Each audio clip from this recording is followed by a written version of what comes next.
नमस्कार दोस्तों, स्वागत है आपका आपके अपने YouTube चैनल में जिसका नाम है स्टडी विद जगदम्बे शुक्ला।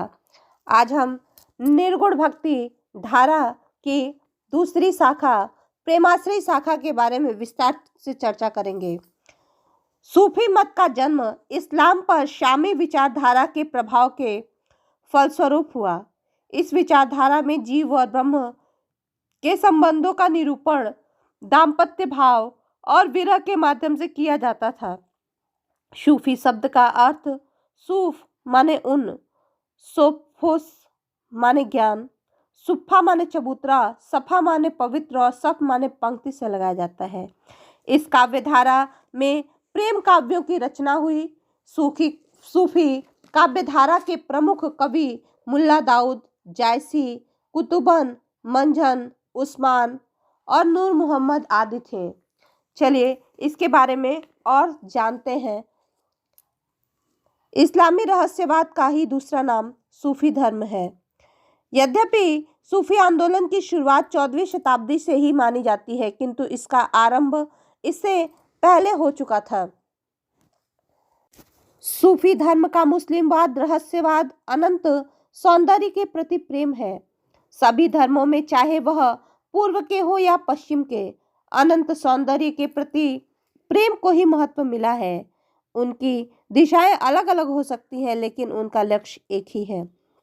इसमें अधिकतर साधक मुसलमान थे जो तौबा और तवाकुल में विश्वास करते थे और एक लंबे समय तक उपवास करके संत और उपदेशक हो गए थे। भारत में इसका सूत्रपात 12वीं शताब्दी में हुआ। ख्वाजा मोइनुद्दीन चिश्ती का यह आविर्भाव काल था। इसके बाद 15वीं शताब्दी तक कई और सूफी संप्रदाय स्थापित हुए, जिनमें बाबा फरीद, शेख निजामुद्दीन औलिया, शेख नसीरुद्दीन आदि थे। इन कवियों की सबसे बड़ी विशेषता ये रही कि ये बहुत ही सरल और साधारण जीवन व्यतीत करते थे। अपनी रचनाओं के लिए लोक प्रसिद्ध कथानकों को ही ये चुनते थे। ज़्यादातर कथानक किसी पुरुष के उत्कट प्रेम को लेकर लिखा गया जो किसी स्त्री के लिए था। इस पर आध्यात्म का रंग चढ़ा हुआ रहता था। प्रेम से बढ़कर संसार में कुछ भी नहीं था। प्रेम की असह्य पीड़ा को सहकर ही इस जन्म को साधक बनाता था। इसका अंत आनंदमय होता था। सूफियों का प्रेम मनुष्य को अमृत प्रदान करना है। प्रेम का मार्ग जितना सुंदर है उतना ही कंटकों से भरा हुआ है। प्रेमी साधना मार्ग के कंटकों की चिंता न करते हुए प्रेमिका को प्राप्त करने के लिए निरंतर आगे बढ़ता ही जाता है। सूफियों का प्रेम मदिरा है जिसको पीने के बाद मन मतवाला हो जाता है और उसको दीन दुनिया से मतलब ही नहीं रहता। अपनी सत्ता का कुछ भी आभास नहीं रहता। वह अपनी प्रेमिका की सत्ता में ही लीन हो जाना चाहता है। उसकी विरह वेदना जगत व्यापिनी है। चलिए सूफी दर्शन के बारे में बात करते हैं। ईश्वर और परमात्मा में इन्होंने कोई अंतर नहीं बताया। आत्मा इसी प्रेम की डोर से बनकर परमात्मा तक पहुंचती है।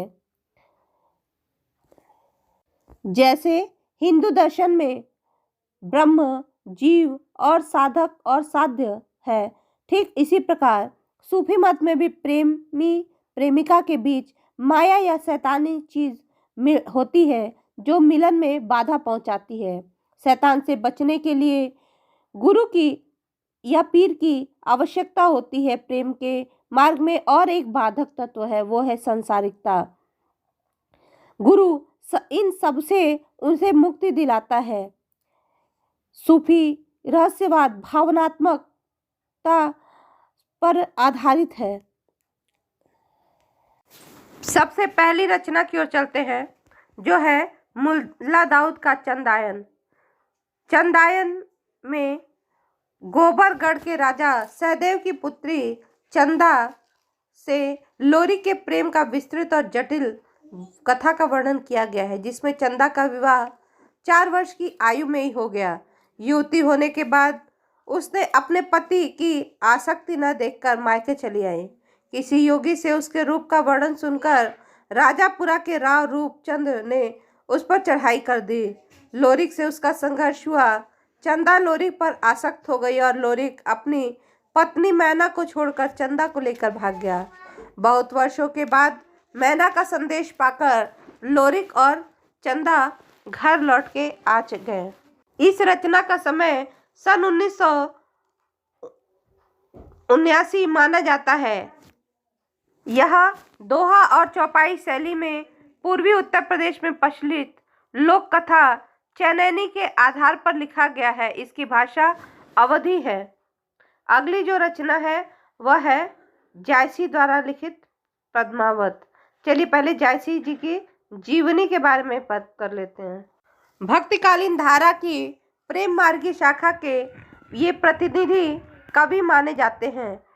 मुसलमान होकर भी हिंदुओं की कहानी हिंदुओं की ही बोली में पूरी सहृदयता के साथ लिखकर उनके जीवन में मर्मस्पर्शी अवस्थाओं के साथ उन्होंने बड़े सुंदर हृदय से व्यक्त किया है।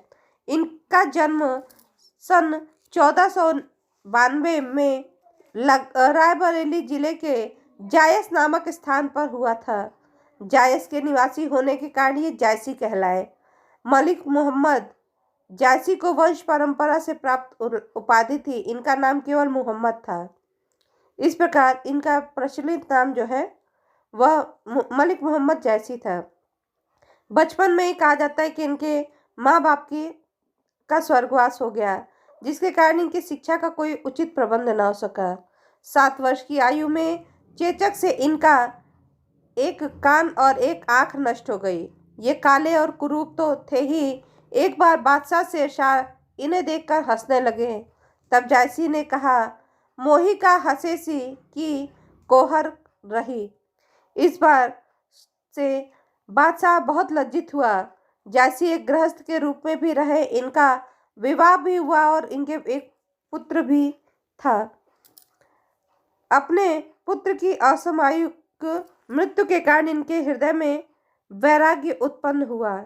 इनके 4 मित्र थे, यूसुफ, मलिक, सालार कादिम, सोलेन मियां और बड़े शेख। बाद में जायसी अमेठी में रहने लगे और वहीं पर सन 1542 ईस्वी में इनकी मृत्यु हो गई। कहा जाता है कि जायसी के आशीर्वाद से अमेठी नरेश के यहाँ पुत्र का जन्म हुआ। तब से अमेठी के राजवंश में इनका बड़ा सम्मान था। प्रचलित है कि जीवन के अंतिम दिनों में ये अमेठी से कुछ दूर मगरा नामक वन में साधना करते थे। किसी के द्वारा शेर की आवाज़ से धोखे में इन्हें गोली मार देने से इनका देहांत हो गया। इनके द्वारा रचित रचनाएं पद्मावत, अखरावट, आखिरी कलाम, चित्रलेखा है। चलिए पद्मावत के बारे में विस्तार से जानते हैं। जायसी का पद्मावत प्रेमाख्यान काव्य का एक श्रेष्ठ नमूना है। मात्र भाषा और छंद इन सभी दृष्टियों से यह एक श्रेष्ठ महाकाव्य है। इसमें तुलसी ने कथा हिंदू कहानी से ली है। प्रेमाख्यान में कथा अक्सर पूरी तरह से काल्पनिक हुआ करती थी, लेकिन जायसी जी ने इसमें ऐतिहासिक तथ्यों के आधार को चुना। इसमें चित्तौड़ के राजा रत्न सिंह और सिंघल द्वीप के राजा गंधर्व सेन की पुत्री पद्मावती के प्रेम का वर्णन है। हीरामन तोता के मुख से पद्मावती के सौंदर्य का वर्णन सुनकर राजा रत्नसेन योगी होकर निकल पड़ते हैं। मार्ग में अनेक कठिनाइयों को झेलते हुए सिंघल द्वीप पहुंचते हैं, जहां पर रत्नसेन का विवाह पद्मावती के साथ होता है। अलाउद्दीन से राघव चेतन के साथ युद्ध होता है। रत्नसेन मारा जाता है और नागमती और पद्मावती दोनों रानियां एक साथ सती हो जाती हैं। इसमें पद्मावती के सौंदर्य, नागमती का विरह, रत्न सिंह का योगी बनकर व्याकुल होकर वन वन फिरना विशेष रूप से उल्लेखनीय है। यह कथा 2 भागों में उल्लिखित है। पहले भाग में रत्नसेन और पद्मावती के विवाह तक का है, जबकि उत्तरार्ध में अलाउद्दीन का संघर्ष है जो ऐतिहासिक है। अतः इस रचना में काल्पनिकता और ऐतिहासिकता दोनों का समावेश हमें दिखाई देता है। इनकी भाषा जो है वो अवधी और दोहा चौपाई छंद से युक्त है। इसके अतिरिक्त जायसी की जो रचनाएं हैं वह है अखरावट, आखिरी कलाम, मसला नामा, कन्हावट। अखरावट की वर्णमाला के एक अक्षर को लेकर सूफी सिद्धांत से संबंधित एक दो बातें कही गई हैं। चलिए उस्मान की रचना के बारे में जानते हैं। अगले जो है, शाह निजामुद्दीन चिश्ती की परंपरा में हाजी बाबा के ये शिष्य थे। इन्होंने सन 1613 ईस्वी में चित्रावली लिखी। पुस्तक के आरंभ में कवि ने प्रस्तुति के बाद पैगंबर और 4 खलीफाओं की, जहांगीर बादशाह की और निजामुद्दीन और हाजी बाबा की प्रशंसा की। इसके बाद गाजीपुर का वर्णन किया। उस्मान ने जोगी ढूंढन खंड में काबुल, बदख्शां, खुरासान, रूम, शाम, मिस्र, इस्तांबुल, गुजरात, सिंघल द्वीप आदि का वर्णन किया है। इस परंपरा के कवि जो है वो नूर मोहम्मद है, जो फारसी के अच्छे जानकार थे। कवि की काव्य भाषा पर भी इनकी अच्छी पकड़ थी। फारसी में एक दीवाने के अलावा रौजतुल हकायक की किताबें थीं। इंद्रावती इनका एक प्रेमाख्यान काव्य है। इसका रचना काल सन 1801 ईस्वी है। इसमें कालिंजर के राजकुमार और आगमपुरी की राजकुमारी इंद्रावती की प्रेम कहानी का वर्णन है। कवि परंपरा का निर्वाह करते हुए इन्होंने भी तत्कालीन शासक मोहम्मद शाह की प्रशंसा की। दोहा चौपाई छंद में रचना पूरी हुई है। यह रचना सूफी काव्य परंपरा की अंतिम कड़ी मानी जाती है। इसी के साथ अगले जो कवि हैं वह है कुतुबन, जिनकी रचना है मृगावती। कुतुबन जौनपुर के शासक सुल्तान हुसैन शाह के दरबारी कवि थे। सुहरावर्दिया संप्रदाय के सूफी संत बूढ़न कुतुबन के गुरु थे कहे जाते हैं। कुतुबन ने सन 1503 ईस्वी में मृगावती की रचना की। इस ग्रंथ में चंद्रगिरी के राजा गणपति देव के राजकुमार और कंचनपुरी की राजकुमारी मृगावती की प्रेम कथा का दुखांत वर्णन है। मृगावती सूफी प्रेम काव्य परंपरा का प्रसिद्ध ग्रंथ है, जो अवधी भाषा में दोहा चौपाई शैली में लिखा गया है। चलिए मंझन की मधुमालती के बारे में चर्चा करते हैं। इसी परंपरा के हैं ये। सूफी कवि मंझन ने सन 1545 ईस्वी में मधुमालती की रचना की। इस ग्रंथ में गढ़ कनकगिरी के राजकुमार मनोहर और महारस नगर की राजकुमारी मधुमालती की प्रेम कहानी का सुखांत वर्णन है। इस प्रेम कहानी की यह विशेषता है कि नायक अपनी प्रेमिका के प्रति अधोपांत एकनिष्ठ बना रहता है। इसमें उपनायक और उपनायिका को भी स्थान मिला है। यह ग्रंथ अवधी भाषा में लिखा है, जो दोहा चौपाई शैली में वर्णित है। चलिए इस युग की प्रवृत्तियों के बारे में जानते, अर्थात विशेषताओं के बारे में। पहली जो विशेषता है वो ये है कि इसमें हिंदू प्रेम कहानियों को आधार बनाकर रचना की गई है। इन हिंदू प्रेम कथाओं में काल्पनिकता और ऐतिहासिकता दोनों का सुंदर समावेश किया गया है।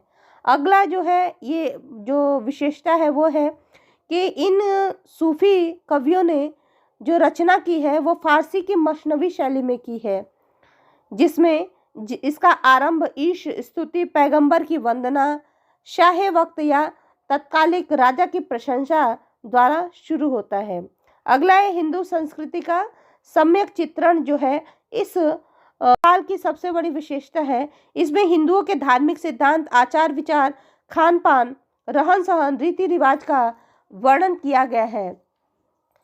इसमें जो रचनाएं हैं वह भारतीय और सूफी दोनों प्रकार की प्रेम पद्धतियों का चित्रित करते हुए हमें दिखाई देती है।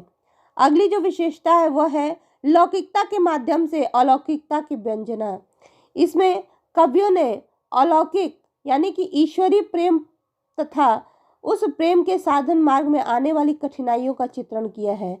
यही लौकिक द्वारा अलौकिक की व्यंजना अभिव्यक्ति मानी जाती है। फिर अगली जो विशेषता है वो है कि इसमें रहस्यवाद हमें दिखाई देता है। रहस्यवाद में संत कवियों द्वारा वर्णित रहस्यवाद किसी नीरवता नहीं है, बल्कि इसमें एक अलग ही आकर्षण हमें दिखाई देता है। जो छंदों का प्रयोग है, ये दोहा चौपाई छंद का प्रयोग किया गया है इन अधिकतर कवियों की रचनाओं में। और जो रचनाओं का प्रकार है वो प्रबंध शैली या प्रबंध काव्यों का इन्होंने निर्माण किया है। रसों की बात करते हैं तो रसों में शांत रस, वीर रस, करुण रस के साथ साथ श्रृंगार रस की अधिकता हमें मिलती है। और जो इन कवियों की भाषा है वो अवधी भाषा है, जब जिसमें नसीर और उस्मान की जब भाषा देखते हैं हम, तो उसमें भोजपुरी का कुछ कुछ प्रभाव मिलता है, जबकि नूर मोहम्मद की भाषा में कहीं कहीं ब्रज भाषा की विशेषता को हम देखते हैं। इस प्रकार हम यह कह सकते हैं कि अगर इनकी सम्यक बात की जाए तो इनका काव्य भाव पक्ष और कला पक्ष दोनों की दृष्टि से सूफी प्रेमाख्यान काव्य जो है वह हिंदी साहित्य की एक अनुपम धरोहर है। धन्यवाद दोस्तों। यदि आपको ये वीडियो अच्छा लगा हो तो प्लीज़ इसे लाइक शेयर सब्सक्राइब करना ना भूलें।